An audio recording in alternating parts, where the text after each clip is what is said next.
Assalamualaikum warahmatullahi wabarakatuh. Ketemu lagi dengan saya, Titi Wulandari. Selamat datang di media belajar online. Oke, pada pertemuan kali ini kita akan membahas tentang otomatisasi tata kelola kepegawaian.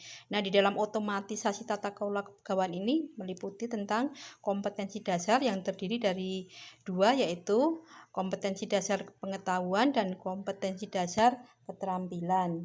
Selanjutnya pada KD pengetahuan di semester ganjil kita ada 10 KD, yaitu dari KD 3.1 sampai dengan KD 3.10.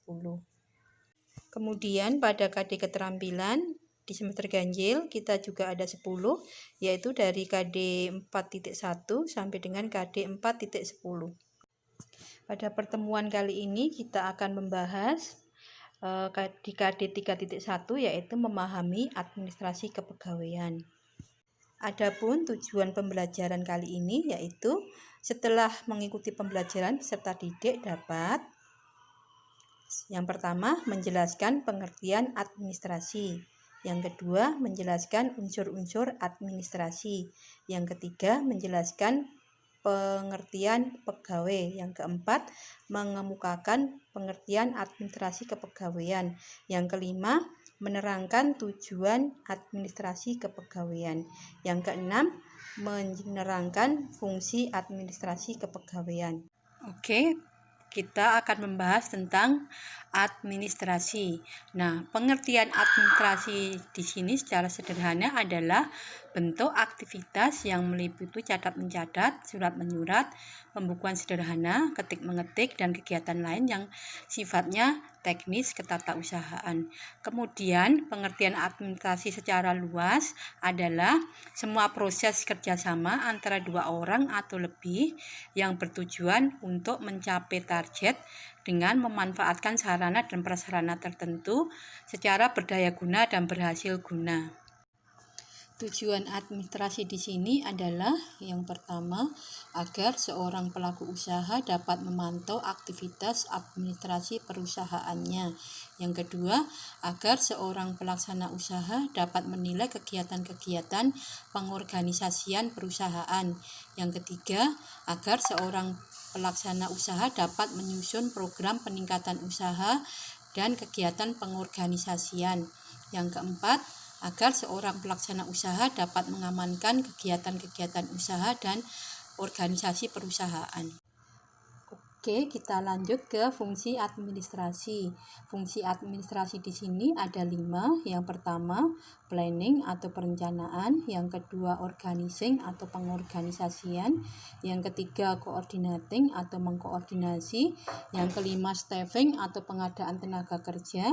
Yang kelima, directing atau pengarahan dan bimbingan.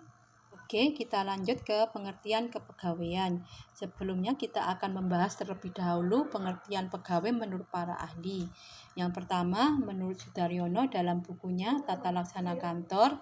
Yang kedua, menurut Robin dalam bukunya Perilaku Organisasi. Nah, berdasarkan pengertian di atas, kita dapat mengambil kesimpulan bahwa pegawai adalah seorang yang bekerja pada suatu kesatuan organisasi, baik sebagai pegawai tetap maupun tidak tetap, untuk memenuhi kebutuhan hidupnya. Jadi, pengertian pegawai di sini secara umum adalah segala hal mengenai kedudukan, kewajiban, hak, dan pembinaan pegawai. Kemudian kita akan lanjut ke pengertian dari administrasi kepegawaian. Nah, pengertian administrasi kepegawaian secara umum di sini adalah pengelolaan yang berhubungan dengan kepegawaian. Pengelolaan yang dilakukan adalah mengontrol, melaksanakan, menciptakan, dan menempatkan pegawai pada perusahaan. Menurut para ahli, yang pertama, menurut Manulang, administrasi kepegawaian adalah seni dan ilmu perencanaan, pelaksanaan dan pengontrolan tenaga kerja untuk tercapainya tujuan yang telah ditentukan terlebih dahulu dengan adanya kepuasan hati pada diri para pegawai. Yang kedua, menurut Handoko, pengertian administrasi kepegawaian adalah penarikan, seleksi, pengembangan, pemeliharaan, dan pembinaan sumber daya manusia untuk mencapai tujuan baik tujuan-tujuan individu maupun organisasi. Adapun tujuan administrasi kepegawaian di sini ada 6. Yang pertama, memperkuat sistem perencanaan pegawai. Yang kedua, mengembangkan sistem manajemen informasi kepegawaian. Yang ketiga, meningkatkan kualitas sumber daya manusia. Yang keempat, terwujudnya penataan pegawai secara kompetensi jabatan. Yang kelima, peningkatan pembinaan pegawai. Yang keenam, peningkatan kinerja pelayanan kepegawaian. Kemudian fungsi administrasi kepegawaian itu sendiri ada 4. Yang pertama, perencanaan pegawai. Yang kedua, pengorganisasian kepegawaian. Yang ketiga, pengarahan pegawai. Yang keempat, pengendalian pegawai. Oke, lanjut. Pada dasarnya, administrasi kepegawaian mempunyai 2 fungsi.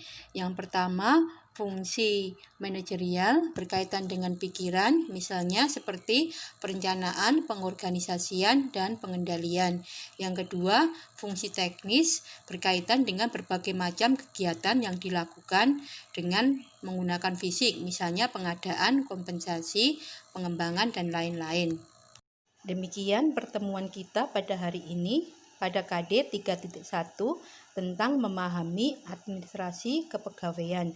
Semoga bermanfaat. Jangan lupa untuk mengerjakan tugas yang sudah Ibu berikan pada akhir video ini. Terima kasih. Wassalamualaikum warahmatullahi wabarakatuh.